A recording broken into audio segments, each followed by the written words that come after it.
Untuk video kali ini kita akan bahas beberapa saham pilihan yaitu ada Antam, MDK, ABB, Adaro, Pegas, MPPA, BBYB, dan JAR ya. Sebelumnya disclaimer dulu untuk keputusan ada di tangan masing-masing.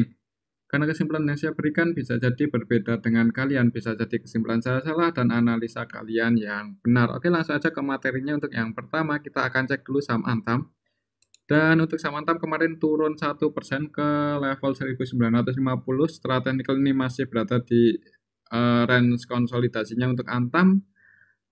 Untuk supportnya masih di 1935, resistennya di 1990 ya. Kalau kita cek untuk transaksinya kemarin Jumat. Kemarin Jumat untuk Antam tanggal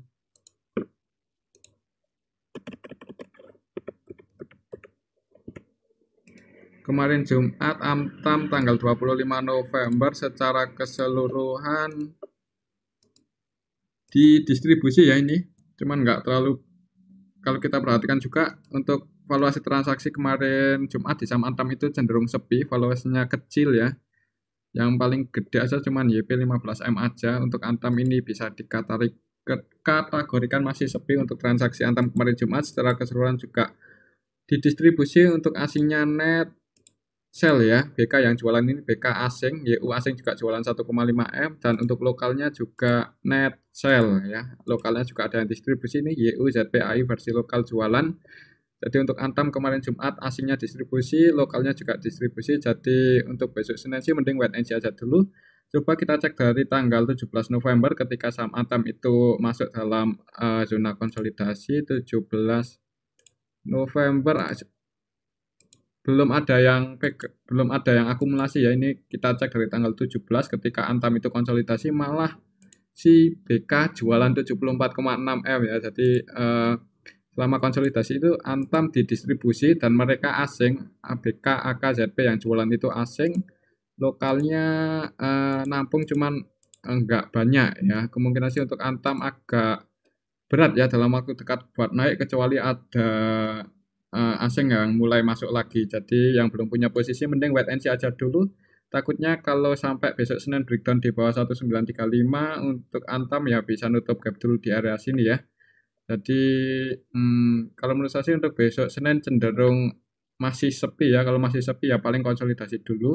Semoga aja nggak breakdown di bawah 1940 karena kalau sampai breakdown ya bisa ngejar tutup gap dulu. Nanti kalau di area sini juga belum ada yang akumulasi malah cenderung distribusi ya bisa-bisa untuk Antam bisa kembali lagi ke level 1860 ya, tapi mudah-mudahan enggak mengingat ini udah mau masuk bulan Desember. Oke, itu untuk saham Antam. Kemudian yang kedua kita akan cek saham MDKA. Untuk MDKA juga masih konsolidasi ya, ini turun, untuk supportnya masih di 4.280. Semoga nggak jebol aja untuk besok Senin. Kemarin Jumat ditutup minus 1,1% ya. Kira-kira besok gimana? Coba kita cek untuk transaksi MDKA kemarin Jumat. MDKA Jumat. MDKA kemarin Jumat tanggal 25 November secara keseluruhan didistribusi. Ya, ini tanggal 25 November. Yang jualan ada AKCCBK ya. Yang masuk ada CP, YP, yang jadi market maker utama di MDKA kemarin BK, AKCC, ketiganya net sell, jadi market makernya net sell semua kemarin Jumat. Asingnya juga net sell, BK AK versi asing jualan, BK net sell 10M, AK asing net sell 9M. Untuk lokalnya nampung sedikit ya, kayak sama seperti Antam. Untuk MDK ini hampir sama. Jadi kemungkinan untuk besok gimana? Coba kita cek dari 1 minggu terakhir, dari tanggal 21 untuk saham MDKA ya. Kalau kita cek dari tanggal 21 untuk MDKA ada ZP ya, yang akumulasi ini ZP net B70M, average-nya di 3.479, berarti posisi saat ini floating profit cuma 1 poin ya, berarti BEP lah untuk ZP ini. Sama untuk average-nya dengan penutupan kemarin Jumat. Kemudian YU masuk 26,8, yang jualan itu ada CCCSPD. CCCSPD lokal ya, dan yang akumulasi ini asing ya. Jadi kalau kita cek dalam 1 minggu terakhir itu asingnya akumulasi ya. Ini bisa kita lihat bareng-bareng MDKA dari tanggal 21 November, ZP, AK, YU, CS, EC masuk, nominalnya bisa kita lihat bareng-bareng. Paling banyak ZP 70M ya, beda dengan Antam. Kalau Antam itu cenderung di lepas asing, kalau MDKA cenderung diakumulasi asing. Jadi mudah-mudahan untuk MDKA masih dijaga aja harganya, masih dijaga supaya nggak breakdown, dijaga supaya nggak breakdown di bawah 4.290 ya. Ada kemungkinan selama konsolidasi di sini kalau asingnya belum lepas barang ya mudah-mudahan bisa naik dan breakout di atas resistennya. Untuk resistennya saat ini masih di 4.580 ya. Breakout di atas itu ya bisa ngejar 4.860.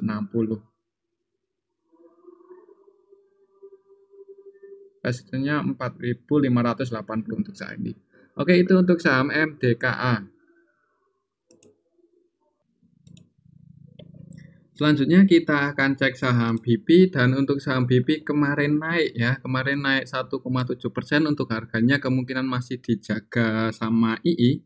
Karena kemarin Kamis ya tanggal 24 November ketika BP itu gagal breakout malah koreksi turun, itu II-nya masih masuk cukup banyak ya. Jadi turunnya kemarin Kamis itu diakumulasi oleh II, dan hari Jumatnya harganya dijaga ya. Kemungkinan apakah I-nya masih jaga harga atau malah lepas barang, coba kita cek untuk transaksi BP kemarin Jumat. BP kemarin Jumat tanggal 25 November secara keseluruhan II-nya masih jaga harga. Ini II masih masuk 60,3 M ya. Ini kemarin Jumat tanggal 25 November. Selain II, IF juga masuk 15,3. Jadi kemungkinan sih untuk BP ya nggak menutup kemungkinan mungkin harganya emang akan konsolidasi dulu ya kalau nggak langsung dinaikin. Mengingat II ini dalam 1 minggu terakhir udah akumulasi berapa banyak ini. Kalau kita cek dari tanggal 21 November untuk II udah net bet 276M, dan sampai kemarin Jumat juga II-nya belum lepas barang di saham BP ya. Ada kemungkinan harganya akan dijaga ya. Kalau target resisten terdekatnya di 182, bisa breakout di atas itu ya bisa ngejar 194 ya kalau secara teknikal. Jadi seperti itu untuk saham BP. Kemungkinan sih menurut saya harganya kalau nggak breakout malah harganya dikonsolidasikan dulu ya di area sini. Tergantung II, kalau II-nya mau naikin ya harusnya nggak butuh dana yang gede ya, mengingat II-nya itu dari BP pas di harga 50 itu akumulasi terus ya. Jadi untuk harganya itu benar-benar disetir oleh II untuk saham BP. Oke, itu untuk saham BP. Selama II-nya nggak lepas barang sih masih cukup aman ya, sahamnya masih bisa naik lagi lebih tinggi. Supportnya di arah sini 170, semoga nggak jebol aja. Kalau sampai jebol ya nggak menutup kemungkinan koreksi ya, walaupun II-nya masih akumulasi, tapi kalau market makernya menginginkan harga turun dulu misalnya supaya yang lain keluar ya kita nggak tahu ya, kita cuma bisa mengantisipasi aja. Kalau mau antisipasi bisa ya berarti bisa sedikit di bawah 170, mungkin di 166 atau 164. Oke, itu untuk saham BP. Tetap disclaimer ya, kalau menurut saya sih untuk besok malah cenderung bisa hijau lagi untuk saham BP. Selanjutnya kita cek saham Adaro. Dan untuk saham Adaro kemarin turun ya, turun tipis 0,53%. Kayaknya emang agak berat untuk saham Adaro itu kembali lagi bullish ya, mengingat sentimennya kurang bagus setelah harga kual cenderung turun. Kalau kita cek transaksinya dulu untuk saham Adaro kemarin Jumat. Adaro kemarin Jumat tanggal 25 November secara keseluruhan didistribusi oleh NI net sell 13,8 M, dan yang masuk ada AK, MG, ZB. Ini asing loh yang masuk. Ya, AK, ZB itu asing, jadi asingnya masih net bet di saham Adaro walaupun harganya koreksi sedikit. yang distribusi ini lokal. Jadi apakah masih ada kemungkinan naik? Ya tergantung market makernya ya. Kalau kita cek dari tanggal 21 untuk Adaro dalam 1 minggu terakhir sebenarnya untuk Adaro masih sedikit diakumulasi ya. Ya, masih banyakkan yang buy. Di sini untuk MG average di 3.730 pas di harga penutupan kemarin Jumat. Jadi untuk MG sedang BEP. Yang paling banyak masuk itu CS dalam 1 minggu terakhir. CS-nya average di 3.709 ya. Jadi untuk CS-nya posisi saat ini floating profit sekitar 20 poin. Mudah-mudahan nggak taking profit aja ya untuk CS. Dan CS ini CS lokal ya. Kalau kita cek dari tanggal 21 November itu yang akumulasi lokal. Jadi CS ZB yang akumulasi itu lokal, sedangkan asingnya net sell ya. Ini bisa kita lihat bareng-bareng. Asingnya ternyata dalam 1 minggu terakhir itu mulai lepas barang ya di saham Adaro, jadi perlu hati-hati. BK asing net sell 23,9 M dalam 1 minggu terakhir, YU asing net sell 13,9, ZB asing 13 M ya net sell, walaupun kemarin Jumat itu asingnya masuk cuman nggak terlalu banyak ya. ZB, AKCS, BK masuk cuman nggak banyak-banyak banget, jadi belum terlalu kuat. Mungkin untuk saham Adaro gimana ya, untuk kedepannya secara sentimen sebenarnya kurang bagus ya untuk sektor batu bara, tapi ya perhatikan aja level ini selama belum breakout dan bertahan di atas 3.750 ini area resistennya. Misal belum bisa breakout, mending wait and see aja dulu ya. Yang udah floating profit, kalau amannya sih sebagian profitnya diamankan aja ya, tapi tetap disclaimer untuk keputusan ada di tangan masing-masing. Oke, itu untuk saham Adaro. Ya untuk supportnya sih cukup jauh ya. Supportnya ya di 3.440. Kemungkinan untuk besok gimana kalau kita lihat transaksinya di sini. Kemarin itu yang jadi market makernya BK, AKZB kemarin Jumat, dan AKZB-nya masih net buy. Ada kemungkinan konsolidasi dulu ya untuk saham Adaro. Jadi buat teman-teman yang minat masuk di saham Adaro,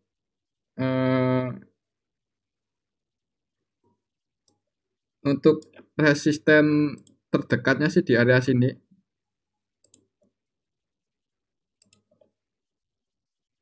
Ya, di area sini ya, jadi 3810. Jadi kalau ini buat patokan terlalu dekat, lihat aja besok. Kalau bisa breakout di atas 3.800, 3.800. 3.000 ya, jadi untuk resisten terdekatnya 3.800. Perhatikan level ini, kalau belum bisa breakout mending wait and see aja dulu. Karena kemungkinan kalaupun besok saham Adaro naik itu paling konsolidasi dulu di range area 3.800 3.750. Kemungkinan sih seperti itu, tapi kita lihat aja besok ya. Oke, itu untuk saham Adaro. Selanjutnya kita cek saham Pegas, dan untuk saham Pegas kemarin koreksi turun. 2 hari terakhir ini turun, kemarin turun 1,07% ke level 1.850 ya. Ini secara teknikal malah sedikit udah jebol ya, ini supportnya, support 1860 jebol. Kira-kira apakah besok melanjutkan penurunannya atau kembali naik lagi ke atas 1860? Coba kita cek untuk transaksinya Pegas kemarin Jumat.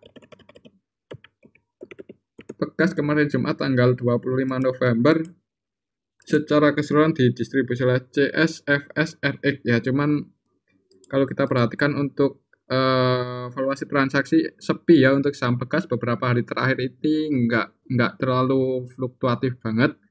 Jadi kemungkinan ini koreksinya itu cuman karena sepi ya, bukan karena distribusi oleh yang melakukan akumulasi sebelumnya. Itu kalau menurut saya. Coba kita cek dari tanggal 24 ketika saham Pegas itu mulai koreksi, juga yang distribusi ini malah turunnya itu ada sedikit akumulasi nih, YU net buy 5,4, yang jualan ada ICC, ATFS, dan mereka nggak banyak-banyak banget jualannya. Jadi kemungkinan sini cuman koreksi aja. Untuk trennya sih mudah-mudahan masih bullish ya untuk saham Pegas. Kalau kita cek dari tanggal 21, 1 minggu terakhir BK, YU, ZP, CS masih hold ya, jadi mereka masih mempertahankan posisinya di saham bekas. Jadi dalam 1 minggu terakhir untuk bekas malah diakumulasi ini sama BK, average-nya di 1868, berarti posisi saat ini floating loss untuk BK-nya. BK-nya ini BK asing, jadi diakumulasi oleh asing untuk bekas. Dalam 1 minggu terakhir berarti koreksinya ini bisa teman-teman jadikan kesempatan buat entry di saham bekas ya. Tapi tetap disclaimer untuk keputusan ada di tangan masing-masing. Untuk besok kalau masih turun target penurunannya di area sini kalau setelah histori 1835 ya. Mungkin kalau masih turun ya kalau mau open posisi di area sini nggak apa-apa, kalau mau mulai nyicil, atau kalau langsung dibuka hijau ya berarti mulai naik lagi koreksinya cukup sampai kemarin. Oke, itu untuk saham bekas karena kemarin Jumat itu cenderung sepi, misal besok Senin bekas masih sepi lagi ya nggak menutup kemungkinan masih koreksi ya, tapi buat yang udah open posisi di atas, kalau menurut saya sih mending sabar aja ya, kalau mending di average down aja kalau udah mulai ada tanda-tanda pullback atau mulai rebound. Oke, itu untuk saham bekas. Untuk aslinya sih yang akumulasi masih hold ya, jadi ini turunnya itu karena market sepi aja, nggak terlalu fluktuatif. Oke, itu untuk saham pegas. Selanjutnya kita cek saham MPPA, dan untuk saham MPPA kemarin naik ya, naik cukup tinggi 4,7% dan berhasil breakout kalau secara teknikal. Jadi untuk MPPA 193 itu sudah menjadi area support, semoga aja masih bertahan di atas ini untuk saham MPPA besok Senin ya. Kalau kita cek untuk transaksinya MPPA kemarin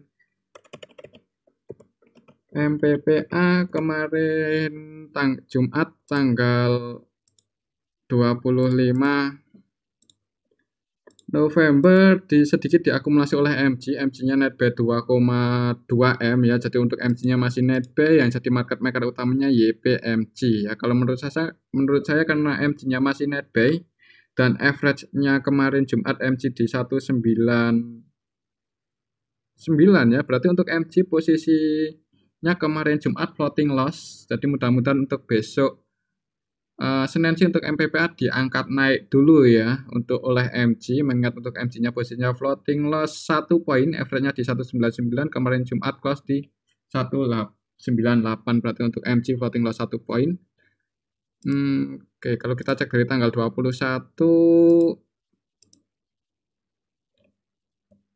yang jadi market maker utama masih YP dan MG, keduanya net sell, YP net sell 2,3, MG-nya net sell 162 juta ya, karena untuk YPMG di saham MPPA itu cenderung scalping. Jadi buat teman-teman yang udah floating profit ya, kalau udah hijau ya amannya diambil aja ya profitnya sebelum keduluan sama MG atau YP, karena mereka berdua scalping.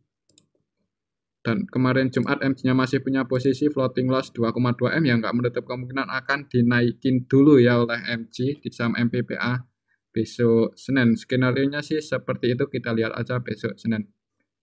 Mudah-mudahan langsung dibuka hijau sih kalau melihat transaksi kemarin Jumat.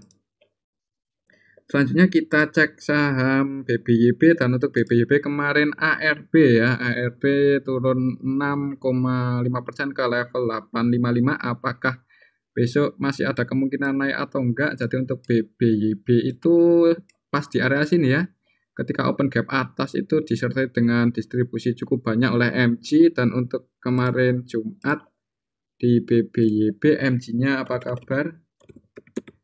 MG-nya kemarin Jumat tanggal 25 masuk ya, nampung. Ini bisa kita lihat bareng-bareng, MG masuk 11,7 M. Jadi mudah-mudahan kalau misal besok ya, harusnya sih besok ada perlawanan ya, ada seperti technical rebound itu untuk saham BBYB. Yang distribusi untuk kemarin Jumat itu IN Rachel 24,2 M, sedangkan yang nampung itu ada MG, PDMC-nya average di 870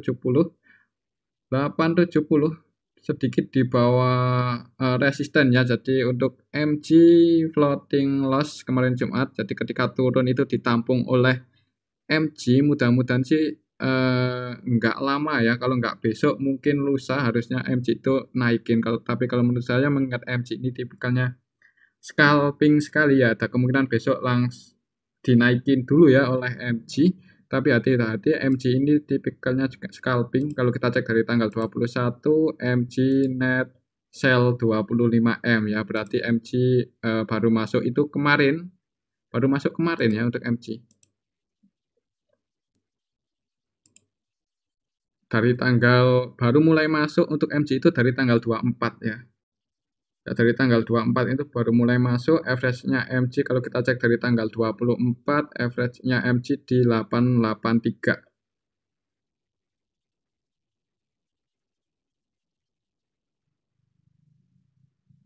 Di area sini ya untuk average-nya MG di area support sih untuk average-nya MG. Oh, bukan support, kalau sekarang udah jadi resisten ya, jadi sedikit di area resisten. Jadi perhatikan aja level ini 80 itu area resisten BBYB untuk saat ini. Bisa breakout di atas itu ya, ada kemungkinan naik ya. Kalau menurut saya sih untuk BBYB misal besok turun ya, itu malah kesempatan buat yang mau nyupet ya, masuk aja di harga bawahnya, ada kemungkinan ditarik naik lagi oleh MG. Skenario-nya seperti itu untuk BBYB, tapi tetap disclaimer untuk keputusan ada di tangan masing-masing ya. Untuk kemarin Jumat BBYB ditampung oleh salah satu market maker-nya si MG. Selanjutnya kita cek saham JAR ya. Ini JAR ini cukup menarik, dimana dari awal IPO itu dinaikin ya, dibikin arah naik sangat tinggi sampai ke level 724, habis itu diturunin terus ya sampai yang nyangkut di atas ini. Kasihan ya nunggu JAR nggak naik-naik, padahal untuk JAR itu ada yang akumulasi di harga 400-an kalau nggak salah. Itu pas belum lama setelah IPO JAR itu diborong oleh NI 40-an M lebih ya, waktu itu diakumulasi oleh NI. Ketika turun lagi underwater-nya si IN kalau nggak salah, underwater si JAR itu mulai akumulasi lagi, tapi malah harganya masih terus turun dan beberapa hari terakhir itu sepi, cuman kemarin Jumat diangkat naik ya. Kira-kira siapa yang naikin saham JAR? JAR kita akan cek kemarin Jumat, yang jadi market maker utamanya YP ternyata ya, bukan NI, bukan IN. NI-nya net sell 15 juta, jadi kalau NI jualannya kecil seperti ini ya ini retail ya kemungkinan. Yang keluar kemarin Jumat itu sebagian retail banyak yang keluar ya. Ini CC keluar, XC keluar, PD keluar, XL keluar, NI keluar ya. Kalau valuasinya kecil-kecil ini biasanya retail, jadi retailnya keluar kemarin Jumat. Dan YP-nya market maker utamanya masih net B 674 juta, jadi nggak menutup kemungkinan untuk JAR besok Senin langsung dibuka hijau ya. Kemarin juga close arah untuk JAR. Kalau kita cek aja dari sini, coba kita cek dari awal IPO tanggal 4 Agustus.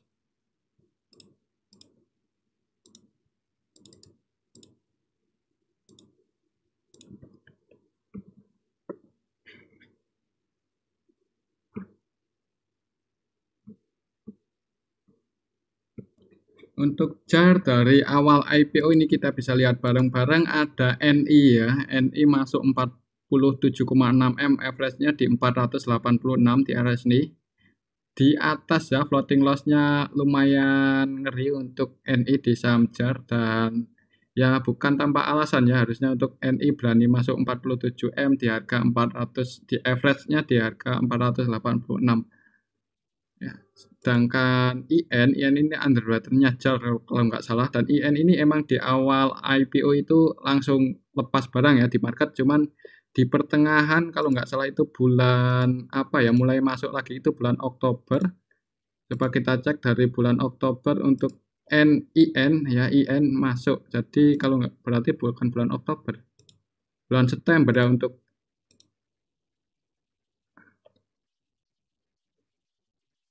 IN.